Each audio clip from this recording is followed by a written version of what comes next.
Guys welcome to the new episode of my channel. আমি সঞ্জীব তোমাদের সাথে এখন এই ভিডিওতে বেশ কতগুলো হিন্দি এবং বাংলা সিনেমার আপডেটস নিয়ে কথা বলবো। তো ফার্স্টে যে আপডেট নিয়ে কথা বলবো সেটা হচ্ছে বাঙালি সিনেমা ডিরেক্টর পাভেলকে নিয়ে। আমরা প্রত্যেকেই পাভেলকে চিনি, রসগোল্লা এবং অসুর এই টাইপের সিনেমাগুলো তিনি করেছেন। তো পাভেলকে নিয়ে যে নিউজটা শোনা যাচ্ছে যে রাস্কিন বন্ডের একটা শর্ট স্টোরি অবলম্বনে পাভেল হিন্দিতে একটা ওয়েব সিরিজ করতে কিন্তু চলেছেন এবং এটা তার ফার্স্ট হিন্দি ওয়েব সিরিজ এবং হিন্দি যে ওয়েব সিরিজ চ্যানেলগুলো আছে তার কোনো একটা প্রথম সারির চ্যানেলে কিন্তু তার এই বানানো সিরিজটা কিন্তু দেখানো হবে এবং এটা রাস্কিন বন্ডের ছোটো গল্প অবলম্বনে তৈরি হচ্ছে।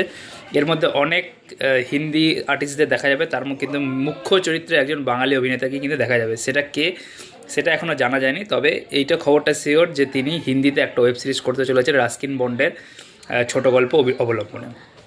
সেকেন্ড যে আপডেটটা দেবো সেটা হচ্ছে বনি সেনগুপ্ত এবং অপরাজিতা আড্ডা অভিনীত আপকামিং সিনেমা বানসারা নিয়ে। তো এই সিনেমাটার কিন্তু বেশ মানে কি বলবো, একটা ভালো কনসেপ্টের ওপর সিনেমা তৈরি হতে চলেছে।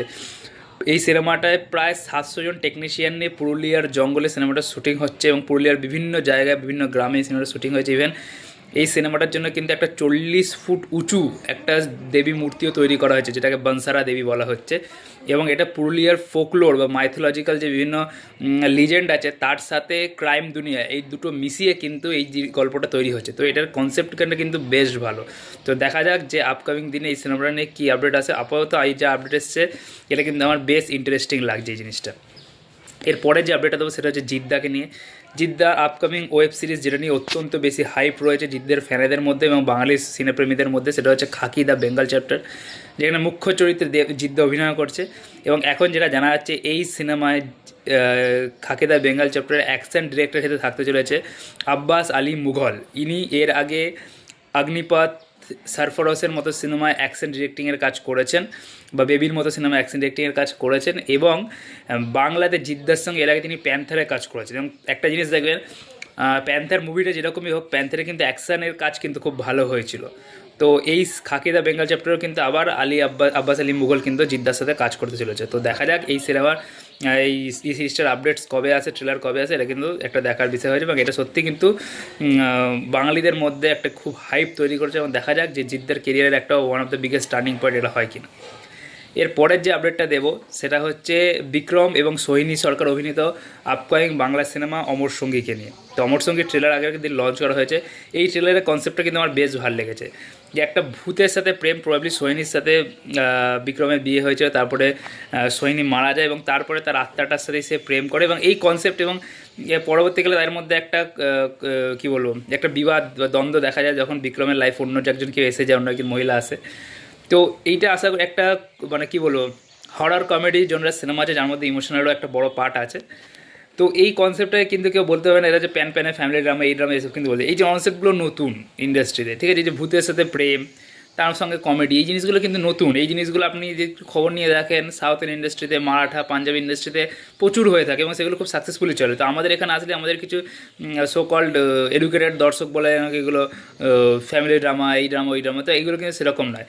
যে এই যে এখানে যে ট্রেলারটা যেটা লঞ্চ করা হয়েছে সেটা কিন্তু আমার বেশ ভালো লেগেছে। এর মধ্যে কমেডির বেশ কিছু পার্সন আছে। ওই যে যেখানে সোহিনী বলছে যে ভূতেরা না একটু ওই যে একটা ঘরেই থাকা পছন্দ করে, একটু অলস গোছের হয়, এই জিনিসগুলো যে বেশ কিছু কমেডির পার্ট আছে যে সেই জিনিসগুলো কিন্তু বেশ ভালো লাগছে। ঠিক আছে, যে একটা ওই যে একটা জায়গা আছে যেখানে দেখছে যে ও মারা গেছে, ও মানে বিক্রম সোহিনী মারা গেছে, বিক্রম তাকে মিস করছে, কিন্তু আবার যখন তার ভূত হয়ে যখন সামনে তাকে দেখে ভয় পাচ্ছে। তো এই একটা জিনিস এবং শেষে গিয়ে একটা ইমোশনাল টাচ আছে যখন তার জীবন অন্য কোনো একটা মহিলা চলে আসছে, তখন সেই ভূত রূপী যে সোহিনীর আত্মা, তার যে কষ্টটা সেটাও দেখানো হচ্ছে। তো ওভারঅল এই কনসেপ্টটা বাংলায় নতুন। তো দেখা যাক সিনেমাটা যখন আসবে তখন এটা কতটা দর্শক অ্যাটেনশন করতে পারে। বাট আমাদের এখানে তো মানে বড় ফেস ভ্যালু ছাড়া লোকের সিনেমা দেখতে যায় না, সেটা নিয়ে আমি আসছি একটু পরে কথা বলবো। আগে পরের আপডেটটা দিয়ে দিই। পরের আপডেট হচ্ছে অক্ষয় কুমারকে কেন্দ্র করে। অক্ষয় কুমার রিসেন্টলি একটা ইন্টারভিউতে জানিয়েছে যে ভুলভুলাইয়া 2 এবং ভুলভুলাইয়া 3-তে মেকার্সরা তাকে কিন্তু সিনেমা থেকে বাদ দিয়ে দিয়েছে, তার এই সিনেমাটা ছাড়ার কোনো কথা ছিল না। তো এইটা কি সত্যি? এবার দেখুন, যেটা মেকার্সের তরফ থেকে বা আমরা এতদিন আগে জানতে পেরেছিলাম যে অক্ষয় কুমার হিউজ রকমের একটা রিমিউনেশন চার্জ করেছিল, প্রায় 100 কোটি টাকার মতো, কিন্তু মেকার্সরা তাদের 40 থেকে 50 কোটি টাকা দিতে পারতো, আর সেটা দিতে পারেনি বলে অক্ষয় কুমার কিন্তু এই কাজটা করেননি।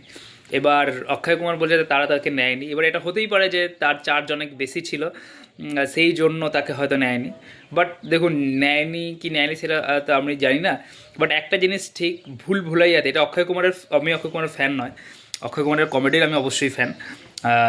অক্ষয়ের কমিক সেন্স এবং যে টাইপের কমেডি সিনেমা সে করেছে সেগুলোর আমি অবশ্যই ফ্যান। বাট একটা জিনিস বাস্তব জিনিস, যে ভুল ভুলাইয়া যেরকম নস্টালজিয়া ক্রিয়েট করেছিল, ভুল ভুলাইয়া 2 বা ভুল ভুলাইয়া 3 কিন্তু সেই রকম কিচ্ছু নস্টালজিয়া ক্রিয়েট করে, এগুলো হিট অবশ্যই হয়েছে বক্স অফিসে, কিন্তু মনে রাখার মতো যদি কিছু হয় তাহলে কিন্তু সেটা কিন্তু ভুল ভুলাইয়া। এবং ভুল ভুলাইয়ার কনসেপ্টটা কি ছিল, একটা সাইকোলজিক্যাল থ্রিলার ছিল, ঠিক আছে।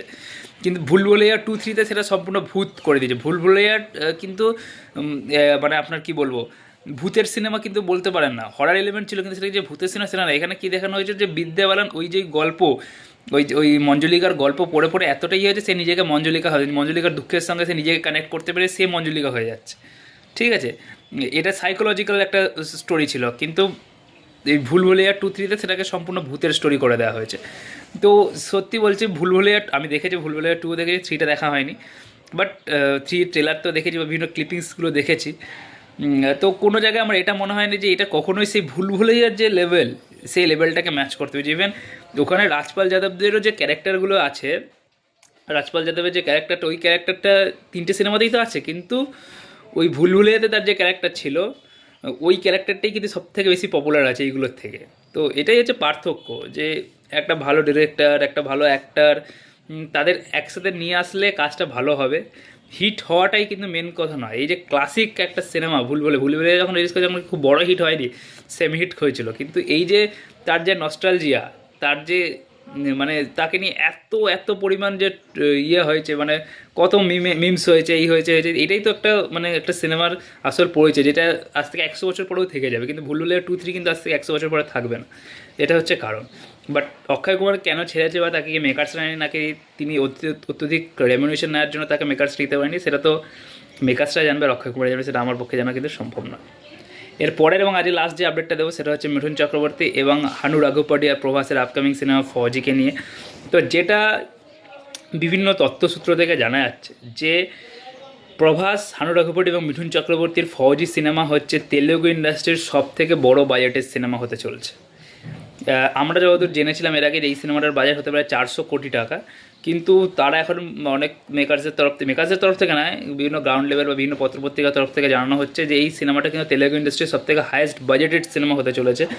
সেক্ষেত্রে আমরা জানলাম কলকি 2898 বাজেট প্রায় 500 কোটি টাকা, তাহলে সেক্ষেত্রে কিন্তু এই সিনেমাটার থেকেও কিন্তু বেশি বাজেট হতে চলেছে আপনার ফৌজি সিনেমার। তো দেখা যাক সেটা কী হয়। এবং হানু রঘুপতি রিসেন্টলি একটা ইন্টারভিউতে জানিয়েছেন যে এই সিনেমায় প্রভাসের ফ্যানরা এবং ইন্ডিয়ান সিনেমার দর্শকরা এমন একটা ওয়ার্ল্ড দেখতে চলেছে যেটা এর আগে তারা কোনোদিন দেখেনি। তো হানু রাঘোপাটিজি এর আগে সীতারামনের মতো দুর্দান্ত একটা রোমান্টিক মাস্টারপিস দিয়েছে, যেটা দুর্দান্ত বিজনেস করেছে। তো দেখা যাক তিনি তার কথা রাখতে পারেন কিনা এবং ফৌজি কতটা দর্শককে ক্যাটার করতে পারে। এবং এই সিনেমা রিলেটেড আরেকটা যে আপডেট আসছে, যে এই সিনেমার শ্যুটিং করার সময় কিন্তু প্রভাসের হাঁটুতে কিন্তু চোট লেগেছে, এবং সেই জন্য তিনি কালকি 2998 যে জাপানে যে প্রিমিয়ার ছিল সেই প্রিমিয়ার তিনি অ্যাটেন্ড করতে পারেন, এটা প্রভাস নিজে জানিয়েছে। এবং কারণ এই সিনেমার শ্যুটিংয়ের সময় কিন্তু তার পায়ে চোট লেগেছে। এবং মিঠুন চক্রবর্তী কি এখন এই সিনেমার শ্যুট শুরু করেছে? দেখুন, আমি এর আগে একটা খবর পেয়েছিলাম যে মিঠুন চক্রবর্তী হায়দ্রাবাদে যে সেট ডিজাইন করা হয়েছে সেখানে একটা শ্যুট করে এসেছেন অলরেডি, কিন্তু তারপর থেকে আর কোনো নিউজ পাওয়া যাচ্ছে না। তো দেখা যাক আপকামিং দিনে কোনো নিউজ আসে কিনা। এই সিনেমাটা 2026 সালের ফার্স্টে বা 2026 সালের মিডিলে, 15 আগস্ট হতে পারে বা 26 জানুয়ারি হতে পারে, এই দুটো ডেটই তারা দেখে চলছে। তো এই দুটোর সময় যে কোনো একটা সময় রিলিজ করতে পারে। তো এই সিনেমাটা নিয়ে কিন্তু অত্যধিক হাইপ আছে, স্পেশালি সাউথ ইন্ডিয়াতে তো হাইপ আছেই, কিন্তু নর্থ বেল্টেও হাই রয়েছে, কারণ নর্থ বেল্টে মিঠুন চক্রবর্তীর হিউজ ফ্যান ফলোইং আছে। তো দেখা যাক এই সিনেমাটা কতটা কী করতে পারে। এবার লাস্ট যে বিষয়টা নিয়ে কথা বলবো, যেটা আমি বললাম যে একটা জিনিস খুব ট্রোল হচ্ছে, যে এই যে বনি সেনগুপ্তের বানসারা, আমি দেখছি যে বানসারা সিনেমার যখনই কিছু অ্যানাউন্সমেন্ট আসছে প্রত্যেকে বনি সেনগুপ্তকে খুব ট্রোল করছে। এবং এই ট্রোল করার মেন কারণ এটাই যে তিনি খাদান করেননি, এবং খাদানের সময় তিনি বলেছিলেন যে আমি এখন প্রথম সারির নায়ক, যদিও দেখুন আমি এটাই বলেছি প্রথম সারির নায়ক, আমি এখন ভিলেন চরিত্র করতে চাই না।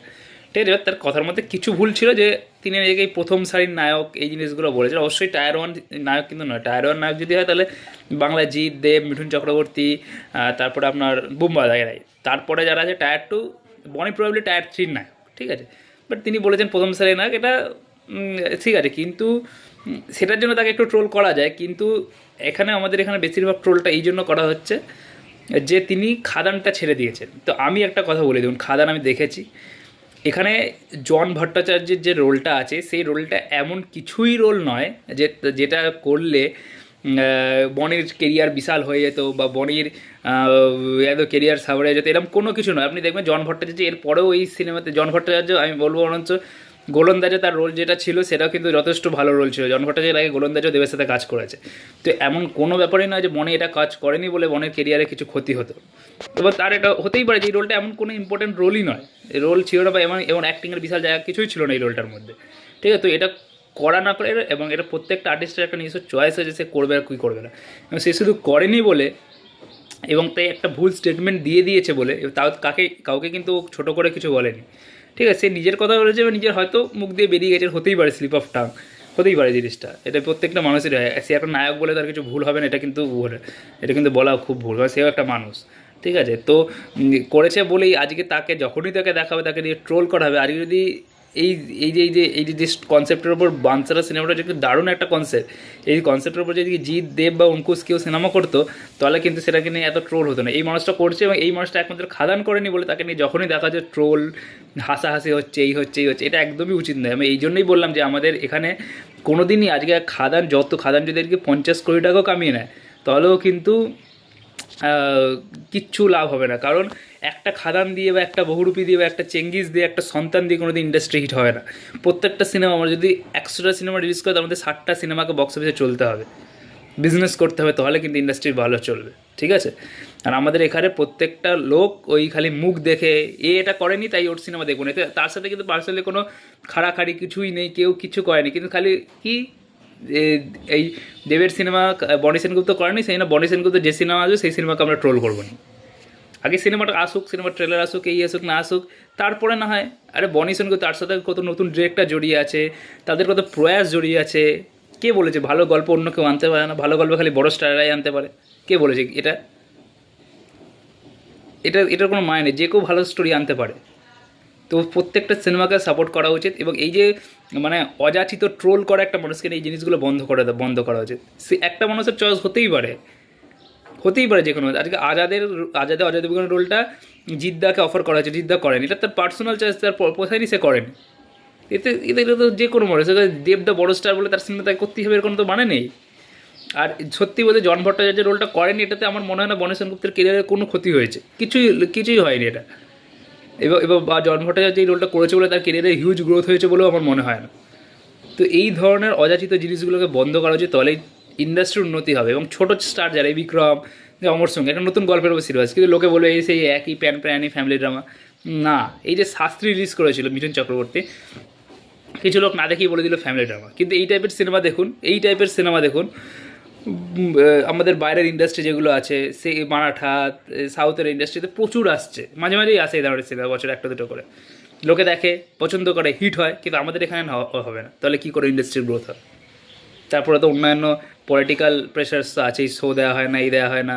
ছোটো স্টারের সিনেমা বলে হিন্দি ছবিকে শো দিয়ে দেবে, বড়ো স্টারের সিনেমা না চললেও তাকে শো দিয়ে ভরিয়ে রাখবে। It's very pathetic. তো এই কটা আপডেটসই শেয়ার করা ছিল, এবং এই চিন্তা ভাবনাটি তোমাদের সঙ্গে শেয়ার করা ছিল। অ্যান্ড লাস্টলি যেটা আমি হয়তো ফার্স্টেই বলা আমার খুবই উচিত ছিল, আজকে আমাদের ভারত মায়ের বীর সন্তান, আমাদের বাঙালিদের গর্ব, আমাদের ভারতবাসীর গর্ব, যার গর্বে আমরা গর্বিত, আমাদের most beloved super hero Netaji Subhas Chandra বোসের আজকে জন্মদিন। তো হ্যাপি বার্থডে নেতাজি। হয়তো তুমি না থাকলে আমাদের স্বাধীনতা 1947 হতো না, 1977 বা তার পরে গিয়ে হতো। একটা এমন মানুষ যার কথা শুনলে শরীরের রক্ত গরম হয়ে ওঠে, যাকে আজকে মোবাইল স্ক্রিনে বা টিভি স্ক্রিনে দেখলে বুকের ভেতরে শরীরের প্রত্যেকটা অঙ্গ প্রত্যঙ্গে একটা আলাদাই আগুন জ্বলে ওঠে। তো হ্যাপি বার্থডে সুভাষজি, থ্যাংক ইউ।